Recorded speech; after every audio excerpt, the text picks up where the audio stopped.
Olá, eu sou o Thales, sejam bem-vindos ao canal Radicalizando Filmes. Hoje irei explicar um filme de terror americano de 2019 chamado Candy Corn.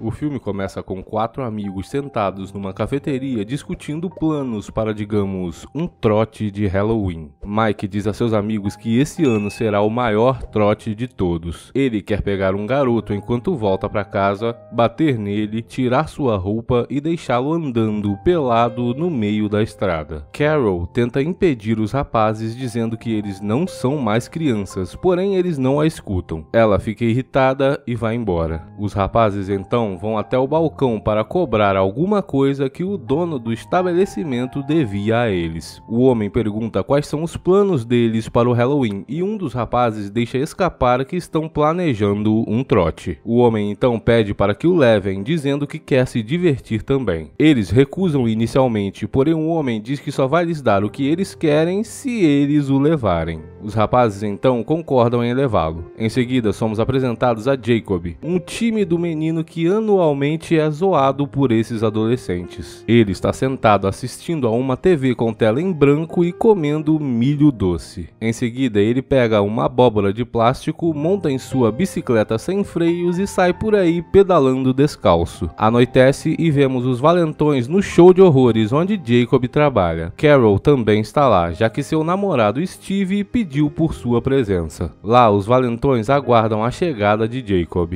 O rapaz chega ao show de horrores onde trabalha e o proprietário Lester, também conhecido como Dr. Morte, diz a Jacob que ele é um dos membros da equipe agora e que nunca desejaria mal algum para ele. Em seguida, o homem manda Jacob se preparar para o show. Na ausência de Lester, os valentões encurralam Jacob e Carol assiste de longe quando eles começam a implicar com o rapaz. Quando Steve agarra Jacob pelo colarinho, o rapaz o empurra. Mike ameaça Jacob dizendo que eles vieram apenas para se divertir, mas se ele tentar revidar, eles acabarão o machucando. Em seguida, Mike vira e Jacob o empurra pelas costas. Os valentões ficam furiosos e começam a bater em Jacob. Eles espancam o rapaz sem dó nem piedade, chutando e socando até que o último sinal de vida deixe seu corpo. É muito triste. Mais tarde, Lester encontra o corpo de Jacob sem vida e todo ensanguentado. Ele observa o corpo enquanto ferve de ódio. O homem então pede aos outros membros da equipe para colocarem o corpo em seu trailer. Em seguida, vemos os valentões em casa. Todos estão nervosos. Eles dizem que Jacob atacou primeiro e eles apenas se defenderam. Carol perde o controle com toda a insanidade que acabara de testemunhar e vai embora. Enquanto isso, Lester encara o rosto destruído, inchado e ensanguentado de Jacob em seu trailer. Ele então pega uma caixa velha e a abre, revelando uma vela, um livro e uma máscara. O homem veste a máscara em Jacob, acende a vela e começa um ritual. Em seguida, ele começa a recitar um encantamento para ressuscitar Jacob. Mas quando nada acontece, ele coloca as coisas de lado e se senta desesperançoso. Entretanto, um momento depois, ele olha para trás e seus olhos se arregalam com o que acabara de ver. No dia seguinte é Dia das Bruxas. O xerife Bramford dirige pela cidade observando a vizinhança quando vê rapidamente a aparição de um homem todo ensanguentado que parecia muito com Jacob. Ele vai procurar o homem, mas não encontra nada. Ao voltar para o carro, a telefonista da delegacia chamada Marcy diz a ele que eles têm uma situação em mãos lá na delegacia. O xerife então dirige até lá para encontrar Carol sentada com cara de triste. Marcy encoraja Carol a dizer a Bramford o que aconteceu. A garota está relutante em contar a ele, já que Mike é seu filho. Porém, ela diz que não tem outra opção. Bramford a conforta e diz a ela para continuar. Com os olhos cheios de lágrimas, Carol diz a ele sobre o incidente da noite anterior. Ela diz que os rapazes podem ter matado Jacob e é por isso que ela está preocupada. Bramford então a consola, dizendo que nenhum assassinato foi relatado, portanto é muito improvável que Jacob estivesse morto. Carol então pede a Bramford para não contar a ninguém que ela esteve lá e vai embora. Depois disso, Bramford vai visitar Lester em seu trailer. Lester diz a ele que aprecia sua preocupação, porém ele havia chegado tarde demais. Segundo ele, policiais nunca previnem nada, apenas chegam depois do ocorrido. Ele então informa que seu funcionário Jacob havia sido terrivelmente espancado ontem, mas hoje já está melhor.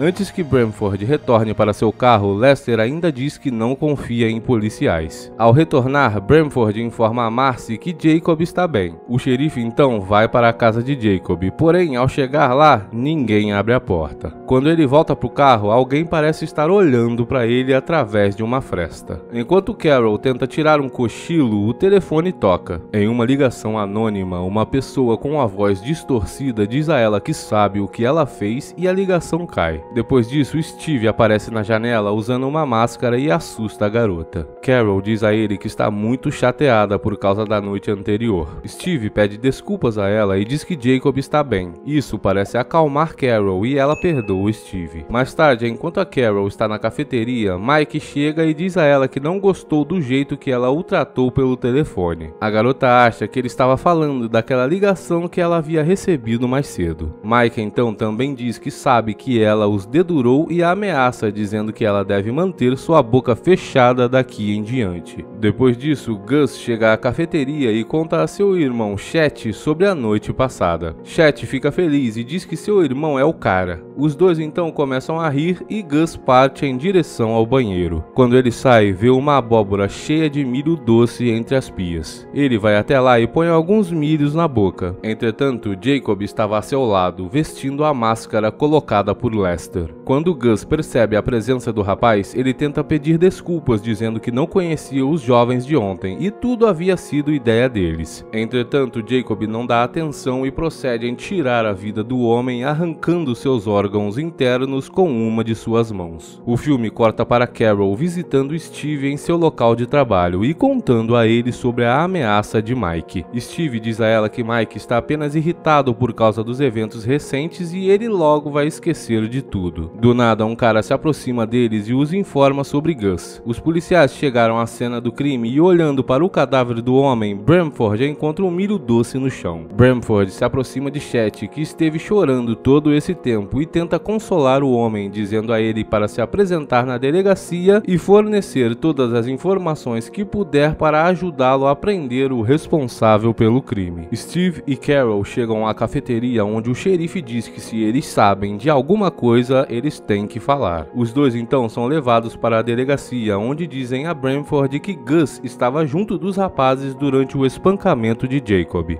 Bramford diz a eles que pode haver uma conexão, portanto eles não devem se preocupar, e também diz que Gus estava envolvido em várias outras coisas que poderiam ter resultado em sua morte. Depois de lidar com eles, Bramford decide ir com um dos policiais até o show de horrores para obter mais informações. No carro, o policial comenta que é altamente improvável que algo que Gus estivesse envolvido poderia ter lhe causado uma morte tão horrível. Os valentões se encontram na casa de Bob e conversam sobre o assassinato de Gus. Todos eles parecem estar surtando, exceto Mike, que acredita com total certeza que Jacob nunca poderia ter feito isso. Steve diz que não tem como ninguém ter certeza de nada ainda e todos deveriam tentar tomar cuidado. Porém, Mike não liga para isso e grita com eles por se preocuparem por nada e vai embora. Carol e Steve também vão embora, deixando Bob assustado sozinho em casa. Depois de ouvir alguns barulhos estranhos, Bob sai para verificar e encontra uma abóbora com milho doce na frente de sua porta e começa a chamar seus amigos. Ele estava pensando que deveria ser algum tipo de pegadinha. Quando ele se aproxima da abóbora, Jake aparece do nada, o prende contra uma parede e, usando apenas as mãos, ele arranca a coluna vertebral de Bob, tirando sua vida instantaneamente. Enquanto isso, o policial e o xerife se encontram com Lester. Eles perguntam ao homem se ele sabe de alguma coisa a respeito do assassinato. Lester pergunta a eles se estão achando que ele tem algo a ver com esse assassinato. Bramford responde dizendo que eles não têm certeza ainda, mas precisam obter todas as informações que puderem. Bramford então pergunta sobre Jacob. Lester diz a ele que mandou o rapaz de volta para casa depois que os valentões o espancaram e agora ele não sabe de nada sobre seu paradeiro. Outro policial chega ao trailer e conta a Bramford que houve outro assassinato. Bramford olha para Lester, Lester, mas ele diz que agora tem um álibi incontestável e não podem mais suspeitar dele. Os dois policiais então vão para a cena do crime e encontram o corpo de Bob. O policial chamado Fox começa a passar mal ao presenciar essa cena tão terrível. Bramford então pede para que ele vá para fora chamar o outro policial, o Conrad. Quando Conrad chega, Bramford pergunta a ele como descobriu sobre o assassinato. O homem responde dizendo que um vizinho relatou gritos naquela casa. Bramford então diz a ele para não tornar a notícia do assassinato pública ainda. O xerife volta para a delegacia e diz a Marcy que ele pode estar errado sobre quem matou Gus. Ele pega sua arma e diz a Marcy para fazer um anúncio dizendo que ninguém deve sair de casa depois de escurecer. Ele também instrui Conrad a não deixar ninguém entrar ou sair da cidade até que tenham acabado com as investigações. Por fim, ele deixa Fox na delegacia com Marcy. O xerife então vai para casa e pergunta a Mike o que exatamente aconteceu naquela noite. Mike fica irritado e se recusa a dizer.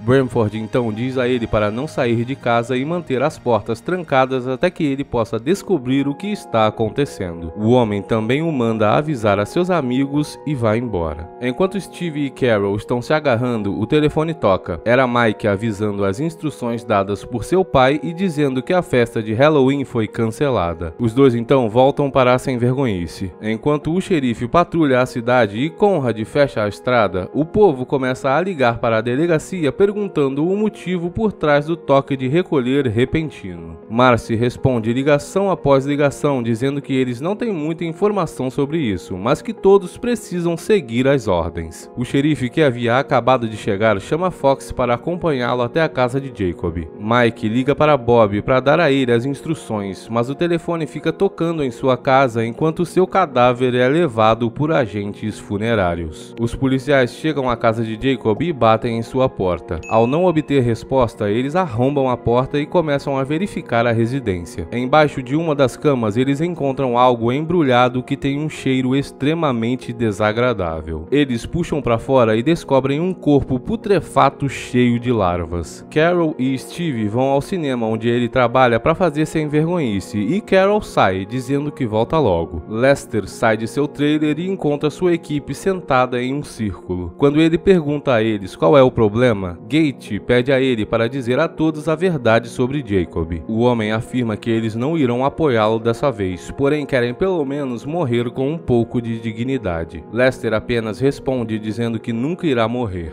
Após retornar, Carol não consegue encontrar Steve. Ela então vê a abóbora com um milho doce na escada e começa a chamar por ele, achando que era uma pegadinha. Enquanto isso, Lester fala com sua equipe e diz a eles que alguns rapazes fizeram algo muito ruim com um de seus funcionários. Ele diz que não tem vergonha do que fez e se orgulha disso, pois não foi nada mais que justiça. No final, ele diz que todos na cidade irão caçá-los, mas eles têm que revidar com tudo que têm. Enquanto isso, no cinema, Steve finalmente chega até Carol. Ela sorri para ele quando ele se aproxima dela, mas depois percebe sangue jorrando de sua cabeça. Ela corre até ele enquanto ele cai no chão e começa a chorar. Jacob aparece do nada e começa a perseguir a garota. Ela tenta correr, mas eventualmente ele a alcança, agarrando-a pelos cabelos e em seguida arrancando sua língua com uma das mãos. Jacob então pega o corpo dela e o coloca ao lado do corpo de Steve. Ele então dá alguns passos para frente e cai. Em seguida, Lester é visto tentando acordá-lo, dizendo que ele ainda não pode morrer, pois ainda tem trabalho a ser feito. Enquanto dirige de volta da casa de Jacob, Fox pergunta a Bramford se ele realmente acha que Jacob matou sua própria mãe. Bramford diz a ele que não tem ideia, pois só irão ter certeza assim que concluírem as investigações. Eles veem o carro de Steve do lado de fora do cinema e entram para verificar. Os dois encontram os cadáveres de Steve e Carol. Bramford liga para Mike e conta a ele tudo sobre a morte de seus amigos. Mike começa a chorar ao ouvir a notícia e em seguida parte em direção ao show de horrores. Chegando lá, ele começa a gritar pedindo a Lester para sair. Gate rapidamente informa a Lester a respeito disso. Lester diz a ele que Jacob precisa de sangue novo e ainda não está pronto. Ele pede a Gate que faça os outros funcionários manterem Mike ocupado. Os funcionários então derrubam Mike e amarram-no a uma cadeira. cadeira. Quando Bamford retorna para casa, ele encontra Lester sentado em uma cadeira. Ele aponta sua arma para o homem e pergunta a ele onde está seu filho. Gate aparece do nada atrás dele e o derruba com um cano de metal. Lester então puxa sua faca e Gate diz a ele que está indo longe demais e vai embora depois. A cena é cortada depois que Lester abaixa e começa a cortar alguma coisa do corpo do xerife. Enquanto isso, Mike vaga pelo show de horrores e os funcionários acendem as luzes. Do nada, o alto-falante começa a tocar um áudio de Lester dizendo que o show está prestes a começar. O carro do xerife chega ao local. Mike começa a andar até ele com um sorriso em seu rosto, pensando que seria resgatado. Porém, no carro, ele encontra a cabeça decapitada de seu pai com os olhos arrancados e o nariz decepado. Ele começa a chorar. Enquanto isso, Jacob sai do trailer de Lester e arranca os braços de Mike. Lester chega com um milho doce de Jacob e ri enquanto o rapaz chuta Mike, fazendo-o cair no chão. Ele acena com a cabeça para Jacob e retorna para o trailer, enquanto o rapaz começa a arrancar os dentes de Mike um por um enquanto ele grita de dor.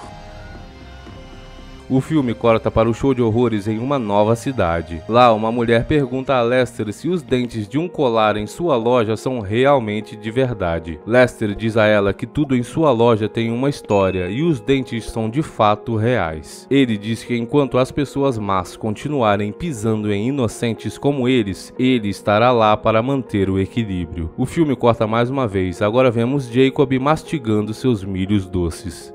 Olá, eu sou o Thales, sejam bem-vindos ao canal Radicalizando Filmes. Hoje irei explicar um filme de ficção científica de 2020 chamado Invasion.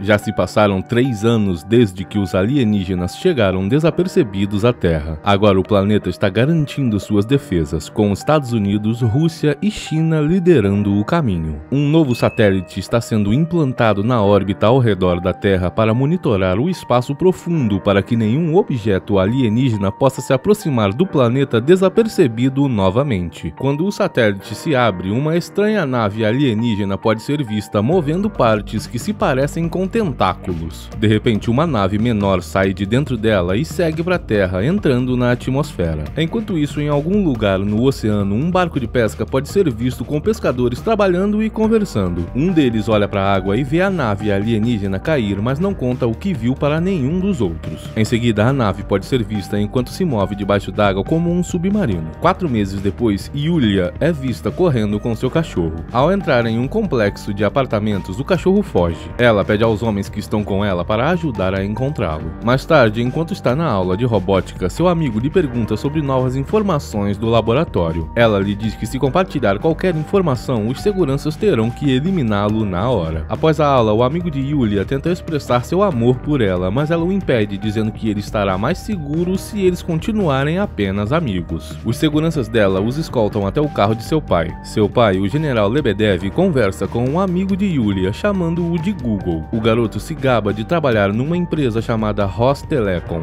e eles o deixam lá. Ao entrar no prédio, o segurança pede sua identidade e vemos que ele é apenas um estagiário. Enquanto isso, Yulia e seu pai ainda estão no carro e ele brinca com ela sobre libertá-la e levá-la para outro país, onde ela poderia se esconder. Ela não quer que ele seja suspenso. Eles chegam a um laboratório de pesquisa no Ministério da Defesa russo, onde um robô é visto arrombando as portas e esmagando um carro. O pai de Yulia conversa com um cientista no laboratório perguntando sobre isso. O cientista explica que há algum tipo de biotecnologia. O robô está sendo controlado por um humano. O general comenta que há uma coprodução russo-extraterrestre. O cientista então explica que Yulia é a chave para entender como tudo isso funciona. Enquanto isso, em algum lugar da instalação, Yulia está participando de um experimento. O cientista principal a interroga sobre seu encontro com a espaçonave extraterrestre e monitora não apenas suas respostas, mas também suas reações. Quando ele pergunta a ela sobre o amigo que perdeu a vida no encontro, sua frequência cardíaca aumenta e, novamente, quando ele pergunta por que ela ajudou o alienígena. Eles perguntam sobre seu namorado Artyom e ela fica chateada, não querendo responder. De repente, o namorado é trazido para o laboratório. Ele começa a falar com ela e ela fica bastante chateada, dizendo ao cientista para parar o experimento e tirá-la de lá. O homem pede desculpas por ter tirado a vida dela enquanto ela tenta se livrar de suas amarras. Ele continua falando enquanto o cientista o encoraja e de repente ocorre uma onda de energia. O pai de Yulia corre para o laboratório e atira da piscina, enquanto Artyom está sendo escoltado perguntando por que ele está preso e quando será libertado. Mais tarde, Yulia e seu pai conversam e ela pede para que ele a deixe ficar sozinha por um momento sem seus seguranças ou qualquer outra pessoa ao seu redor. Ele concorda e sai, então se encontra com um soldado, Ivan, e diz a ele que terá que ficar no turno da noite hoje e usar roupas normais. À noite, Yulia está bebendo em um bar. Ela vê Ivan e paga-lhe uma bebida para que ele saiba que ela sabe que ele está atrás dela. Então ele se junta a ela no bar. Ela lhe oferece uma bebida antes de sair, mas um segundo homem aparece dizendo que eles precisam ir embora. O homem se apresenta como Hakon e diz que Yulia precisa ir com ele, mesmo que ela não queira. Ivan e Hakon começam um embate, mas Yulia acerta o soldado com uma garrafa por cima da cabeça, derrubando-o no chão. Ela e Hakon saem do bar e chamam a nave alienígena, Sol. Ela rastreia onde eles estão e os guia a um carro com 2 passageiros. A nave assume o controle desse carro elétrico e começa a dirigi-lo. Sol fala com eles e Ivan os alcança. O carro consegue empurrar Ivan para longe e vai embora, tomando cuidado para não danificar as pessoas na estrada. Ivan os alcança novamente com uma motocicleta e liga para o general Lebedev para informá-lo da situação. O general o manda segui-los, mas começa a evacuar o laboratório do Ministério da Defesa com a desculpa de que os alienígenas voltaram à Terra. De volta ao carro, Hakon diz a Yulia que ela está em perigo porque eles foram longe demais com os experimentos, então eles têm que voar para longe imediatamente. O carro está em alta velocidade e quase bate em um pedestre, mas instantaneamente para na frente dele, dizendo aos outros passageiros que saiam. Hakon e Yulia continuam andando no carro. Ivan os persegue e dispara em uma das rodas. Ele causa um acidente de carro, mas Sol o rastreia de cima e consegue salvá-lo antes de colidir com um veículo. Em seguida, Ivan liga para o general para dizer que os perdeu de vista. Sol leva Hakon e Yulia para um lugar remoto no meio da floresta. Ela relutantemente anda com ele e é saudada por seu cachorro que está lá. Yulia diz a Hakon que ela pensou que ele havia perdido sua vida. Parece que ele era o alienígena que ela ajudou no encontro anterior. Ambos entram na casa e falam sobre como ele está vivendo na Terra. Ele diz a ela que se adaptou à vida no planeta. Alguém bate na porta e quando Yulia abre, ela vê que é o Google. Ela fica zangada, mesmo que isso fosse o que ele tentou dizer a ela antes. Hakon diz a ela que ele deveria ter ido embora após o primeiro encontro, mas violou o protocolo e ficou na Sol, perto da Terra. Eles se beijam e fazem coisas, enquanto a Sol é vista mudando de forma. Ela se transforma em Ra. Na manhã seguinte, Yulia liga para o pai e diz que está com Hakon. Ela diz a ele que tem que sair porque ela não pertence mais à Terra e pede que ele não conte a ninguém. No entanto, o general ordena que seus homens rastreiem o sinal dela. Yulia volta para casa onde Hakon está esperando por ela com café da manhã. Enquanto isso, uma unidade tática cercou a casa com Hakon e Yulia dentro e estão prontos para invadi-la. O general Lebedev diz a eles para se afastarem, mas Ra intercepta a ligação e muda o comando do general para dispararem para eliminar. A unidade entra na casa. Hakon começa um embate contra alguns homens e então os dois escapam. Sua nave está ativada e esperando por eles no rio. Hakon salta, mas a unidade os segue e acerta uma esfera de chumbo quente em Yulia quando ela está entrando na nave. Hakon voa para longe. De repente, uma ordem chega para lançar um míssil contra eles, mas Hakon elimina esse míssil em pleno ar. Mesmo assim, a nave é danificada e cai no rio. Hakon tenta alcançar a Sol, mas Ra diz a ele que Yulia precisa ser eliminada antes que ele possa consertar sua nave. Ele recusa e Ra diz que ele também precisa ser eliminado. O general e Ivan tentam alcançá-los, recebendo diferentes tipos de falhas de comunicação causadas por Ra. Eles descobrem que a defesa espacial está atrás da nave e o general fica confuso sobre quem deu essa ordem. Helicópteros são vistos avançando em direção ao rio, mudando para modo de combate e disparando na nave. De volta às instalações, Artyom engana o segurança e consegue entrar num robô e fugir nele. Ele chega a uma ponte no rio e ouve que há uma unidade atrás da nave pronta para derrubá-los. A nave navega pela água, mas é atingida por 2 helicópteros. Ela voa para fora da água e plana pelo ar, em seguida cai no chão. Os helicópteros estão em posição, recebendo a ordem de eliminar que partiram de Ra. De repente, Artyom, no traje robô, pula em um deles e o quebra em pedaços. No chão, o general chega à nave e vai procurar Yulia, mas ela e Hakon já escaparam. Ele a leva para uma ambulância quando eles encontram Artyom, que vê que ela está danificada e diz a eles que vai conseguir um médico para ela. Porém, Hakon diz a ele que tudo o que ela precisa é água. Artyom acena para um carro e eles o pegam sem permissão. Enquanto eles estão dirigindo, Hakon explica o quão poderosa é a Sol e como ela pode controlar a tecnologia humana. Artyom pergunta o que a Sol quer e ele diz que só quer eliminar Yulia. Enquanto isso, o pai de Yulia vai ao Ministério da Defesa, onde uma reunião especial foi convocada. Ele invade essa reunião perguntando por que tais ordens foram dadas quando eles estavam perseguindo a nave. O vice-primeiro-ministro o manda se sentar. Então ele pede à defesa espacial para explicar suas ações. Eles dizem que as ordens vieram do general. Toca-se uma gravação onde ouve-se a voz do general dando a ordem.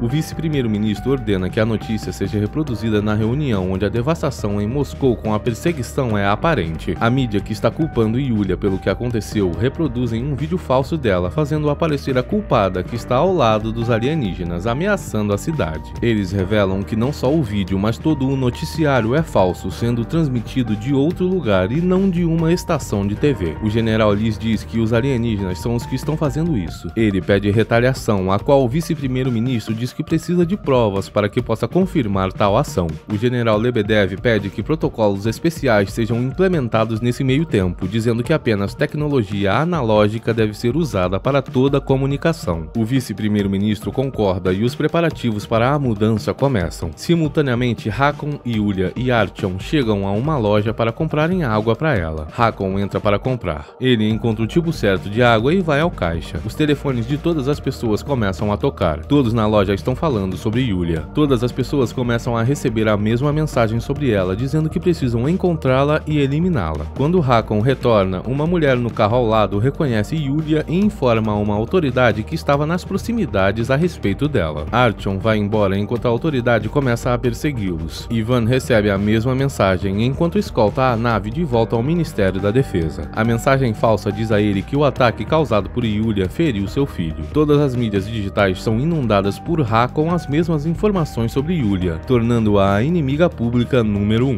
Google recebe a visita de um homem da lei perguntando sobre Yulia. Sua avó se livra do homem e quando eles fecham a porta, ela pergunta a ele onde escondeu seus amigos. Eles estavam no armário. No momento seguinte, Artyom e Hakon mergulham Yulia na água. Hakon diz a ele que ela não é mais humana. Ele diz que a dor a está mudando, tornando-a extremamente, se não perigosamente poderosa. Ha calculou que sua eliminação pode salvar a todos os outros de seu poder e é por isso que quer destruí-la. Mais tarde, Google e Artyom decidem levar Hakon ao Ministério da Defesa. Assim que chegam, são recebidos pelo pai de Yulia, pronto para exterminá-los. Google diz a ele onde sua filha está. Ele confronta Hakon e pede que ele lhe diga as coordenadas de Ha, que apenas ele sabe, e diz a ele que ele tem que escolher entre ela e seu povo. Ivan tenta entrar em contato com sua esposa, mas não consegue. Ele vê as notícias sobre Yulia enquanto o general entra dizendo a seus homens para preparar o observatório e o satélite com as coordenadas que obteve de Hakon. O general diz a Ivan para pegar Yulia e trazê-la diretamente para ele, sem informar a mais ninguém. O observatório localiza Ha, então o general contata o vice-primeiro-ministro sobre o próximo passo. Eles decidem investir contra Ha, mas precisam destruir um satélite para que ele não perceba o que eles estão fazendo e crie problemas. Os militares enviam Google para a Rostelecom para derrubar seu satélite. Assim que o satélite cair, eles terão apenas alguns segundos antes dele reiniciar. Eles pretendem destruir Ha com um objeto letal super secreto que o vice-primeiro-ministro finge que eles nem têm, embora tenham. O general o convence de que eles não têm outra escolha. Enquanto isso, Yulia acorda na banheira. Ela está curada. A mulher se prepara para sair do apartamento quando Ivan aparece na porta. Ele a leva para algum lugar, mas ela não sabe que ele acha que ela é culpada pelos ataques. Ele a confronta com a informação dizendo que se seu filho for eliminado, ela também será. O general dá a ordem para lançar um míssil especial e destruir o satélite também. Eles esperam que o míssil destrua Ha e assim comemoram quando tudo termina. Porém, o general não está convencido. Ele quer um relatório completo e uma confirmação visual para garantir que a nave alienígena esteja destruída. Enquanto isso, as pessoas se reúnem nas ruas e exigem a condenação de Yulia. Ivan a está conduzindo no meio da multidão. Ele ainda não acredita nela, mas a leva ao ministério para seu pai e os outros. Ivan fica desapontado com o general e sai do local. Hakon usa um telefone para se comunicar com Ha. Os aliens lhe dizem que estão prontos para a retribuição, já que não acreditam que os humanos sejam dignos de nada. Ha diz a Hakon que ele pode voar de volta, mas ele recusa, ainda acreditando na humanidade. A poderosa nave espacial inicia um processo de destruição do planeta, visto de todos os lugares, incluindo a torre do Ministério da Defesa. Ha está com raiva dos humanos humanos por tentarem usar sua tecnologia para criar objetos de destruição como Yulia. A nave cria uma enorme cúpula de água em torno da área de Moscou, onde ela está, e começa a inundar seu interior. Os militares tentam de tudo, mas não conseguem destruir essa cúpula. Eles começam a evacuar as pessoas e dizem que sua única esperança é subir o mais alto que puderem e permanecer nos telhados dos prédios. O general diz a Hakon para pegar Yulia e levá-la ao helicóptero no telhado. Então, ele a leva junto de Artyom para dentro do helicóptero, mas permanece na cúpula. Hakon volta até o general e pede sua nave, dizendo que ele pode tentar destruir Ha se puder atingi-la com essa nave. O general, percebendo que há uma passagem só de ida, quer ir, mas isso não é possível, pois apenas Hakon pode operá-la manualmente. O general evacua seus homens, mas fica para trás para ajudar Hakon a navegar em direção a Ha. O helicóptero com Yulia e Artyom perde altitude e tem que pousar, mas começa a cair e os dois pulam na água. Eles são puxados para um telhado com outras pessoas na área do desastre. A água continua subindo e Yulia não pode aceitar que todas as pessoas vão se danificar por causa dela, então ela se rende. Ela pede a Artyom para tirar sua vida. Enquanto isso, o general consegue deixar Hakon o mais próximo possível de Ha, até que a água entra no prédio e inunda tudo. De volta ao telhado, Yulia quer perder sua vida a fim de acabar com todo o sofrimento que ela causou. Ivan está lá, então ele pega um objeto letal e dispara